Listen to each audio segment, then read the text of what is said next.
ये सारे अधिकार आपको बाबा साहब दे दिए, वन मैन आर्मी। और इस देश में लोकतंत्र लाए, अपने 4-4 बच्चों को कुर्बान किए। कि आज बाबा साहब का कारवां आगे जा रहा है कि पीछे? आज देख लीजिए, पढ़ने का अधिकार बाबा साहब दिए, उस अधिकार को नई शिक्षा नीति लाकर खत्म कर दिए। स्कॉलरशिप का व्यवस्था बाबा साहब दिए, लेकिन आज के डेट में एक नया मामला खड़ा किया गया, स्कॉलरशिप को खत्म किया गया। वो राजनेता हमारे दुश्मनों को, जैसे पहले हमारे किसान भाई क्या करते थे, हमारे आजा दादा पुरखा उनकी हरवाई करते थे, आज वैसे हमारे राजनेता उनकी राजनीतिक हरवाई कर रहे हैं। साथी, ये चल रहा। इस देश में लोकतंत्र को बचाना है, इस देश में लोकतंत्र को बचाना है और ईवीएम मशीन हटाना है और पुनः बैलेट पेपर लाना है। आज फैजाबाद की धरती पर भारत मुक्ति मोर्चा और राष्ट्रीय पिछड़ा वर्ग मोर्चा, बहुजन क्रांति मोर्चा एवं राष्ट्रीय परिवर्तन मोर्चा के माध्यम से राष्ट्रव्यापी जेल भरो आंदोलन की तैयारी के अंतर्गत मूल निवासी बहुजन समाज जोड़ो यात्रा का विशाल जनसभा आज चल रहा है। इस कार्यक्रम की अध्यक्षता अभी करेंगे आदरणीय वावन मेश्राम साहब। इस कार्यक्रम की मुख्य अतिथि माननीय चौधरी विकास पटेल जी, उद्घाटक इंजीनियर उदयभान वर्मा जी। साथ ही साथ इस कार्यक्रम को सफल करने के लिए यहाँ पर बैठे सभी मूल निवासी साथियों का मैं तहे दिल से हार्दिक स्वागत, अभिनंदन एवं वंदन करता। साथियों, यहाँ विषय लगे हैं, 3 विषय और विषय पे चर्चा चल रहा है। साथियों, भारत के लोकतंत्र को बचाने के लिए ईवीएम हटाकर बैलेट पेपर से चुनाव, समस्त चुनाव कराने के लिए, साथ ही साथ इसके 2 विषय और लगे हैं। साथियों, विश्व के किसी भी देश में जहां लोकतंत्र है, लोकतंत्र के 2 आधार होते हैं। साथियों, चाहे जिस देश में हो, अगर लोकतंत्र है तो उसके 2 आधार होते हैं। वो पहला आधार क्या है कि उस देश में वास्तविक विपक्ष होना चाहिए, दूसरा निष्पक्ष चुनाव होना चाहिए। भारत में लोकतंत्र है, लेकिन भारत में लोकतंत्र होने के साथ साथ ये दोनों चीज नहीं है, ना तो वास्तविक विपक्ष है और ना ही निष्पक्ष चुनाव। आप निष्पक्ष चुनाव के उठाकर देखिए कि आज पूरा देश ईवीएम का विरोध कर रहा है, चाहे जिस पार्टी के लीडर हो, ये यहां तक कि बीजेपी के लीडर, वो भी ईवीएम का विरोध करके सत्ता में आए और समझौता करके सत्ता में आए। आज जनता का विश्वास ईवीएम से उठ गया है, लेकिन फिर भी ईवीएम से चुनाव होता है, जो कि सुप्रीम कोर्ट का फैसला भी आ चुका है 8 अक्टूबर 2013 को कि ईवीएम मशीन से फ्री, फेयर, ट्रांसपेरेंट वोटिंग नहीं हो सकता। ईवीएम मशीन से स्वतंत्र, निष्पक्ष, पारदर्शी वोटिंग नहीं हो सकती। और चुनाव आयोग का एक ही काम है, भारत के चुनाव आयोग का सिर्फ एक काम है, वो इस देश में स्वतंत्र, निष्पक्ष और पारदर्शी वोटिंग कराए।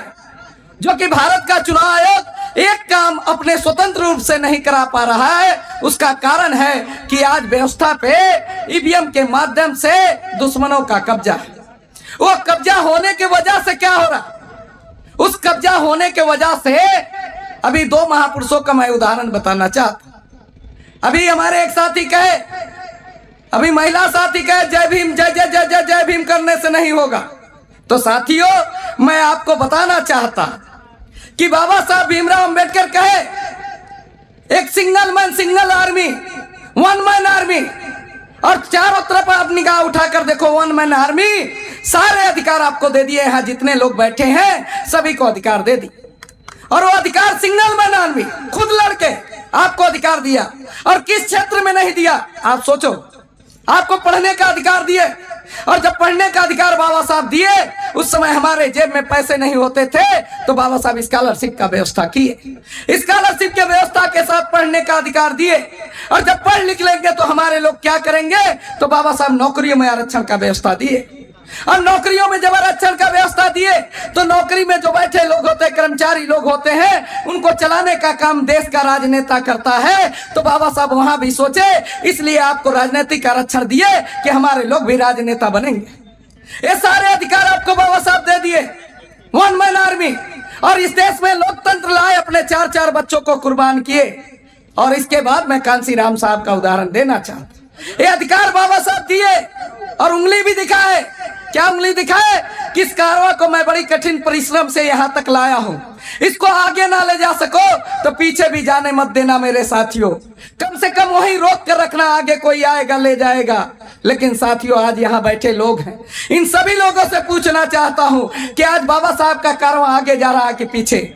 आज देख लीजिए, पढ़ने का अधिकार बाबा साहब दिए, उस अधिकार को नई शिक्षा नीति लाकर खत्म कर दिए। स्कॉलरशिप का व्यवस्था बाबा साहब दिए, लेकिन आज के डेट में एक नया मामला खड़ा किया गया, स्कॉलरशिप को खत्म किया गया।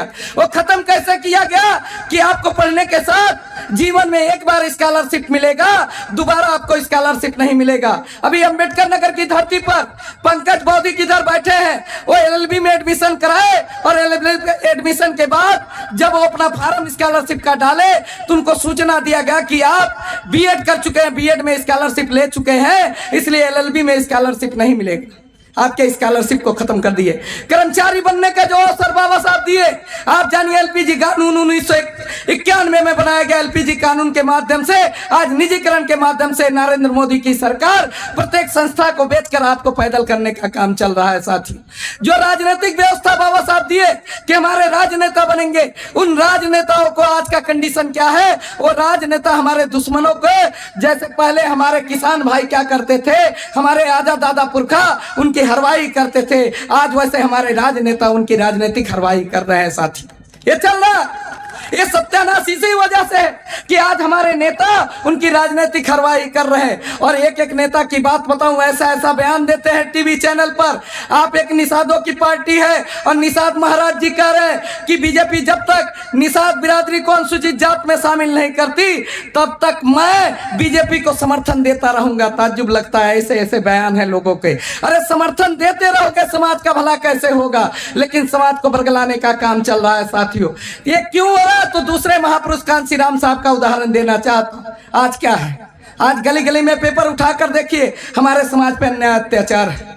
कारण कांसीराम साहब कहे कि हमारे ऊपर अन्याय अत्याचार होगा, हमारे लोग ठगे जाएंगे, हमारी बहन बेटियों का बलात्कार होगा, और उसके बाद हमारे लोग क्या करेंगे? हमारे लोग संगठन बनाएंगे, संगठन बनाकर रोड पर जुलूस निकालेंगे, जुलूस निकालकर अधिकारी को ज्ञापन देंगे, और ज्ञापन देने के बाद क्या करेंगे?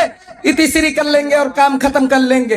लेकिन उसके बाद कार्रवाई होगा नहीं होगा, इसकी कोई गारंटी नहीं। हो सकता है किसी किसी में कार्रवाई हो जाए, लेकिन प्रश्न यहाँ है साथियों कि आखिर हमारे समाज पे ही अन्याय अत्याचार क्यों होता है? ये प्रश्न है कि हमारे समाज पे ही अन्याय अत्याचार क्यों होता है? तो उसका कारण क्या है कि हमारे लोग शासक नहीं, हमारे लोग शासक नहीं हैं। और शासक बनने का जरिया आज के डेट में ईवीएम मशीन रोक रखा है। साथियों, अब तो हम डिमांड कर रहे हैं कि ओबीसी की जात आधारित जनगणना होनी चाहिए, डिमांड कर रहे हैं ओबीसी की जात आधारित जनगणना होनी चाहिए, सभी जातियों की जात आधारित जनगणना होनी चाहिए, और हमारे महापुरुषों का अपमान नहीं होना चाहिए। लेकिन साथियों, ये जानो, जब ईवीएम मशीन है, शासक उनके हैं, तो सत्यानाश हमारा तय है, और ये सब होता रहेगा। इसके लिए एक ही विकल्प है साथियों, इस देश में लोकतंत्र को बचाना है, इस देश में लोकतंत्र को बचाना है, और ईवीएम मशीन हटाना है, और पुनः बैलेट पेपर लाना है। इस बात से यदि आप लोग सभी लोग सहमत हैं तो एक बार मेरे साथ बोलिए, लोकतंत्र बचाना है, ईवीएम मशीन हटाना है, और बैलेट पेपर पुनः लाना है। इसी बातों के साथ मैं अपनी बात को विराम देता हूं, काफी वक्ता है, फिर अवसर मिलेगा, ढेर सारी बातें आपको बताऊंगा, आप लोग मुझको सुने, इसके लिए आभार।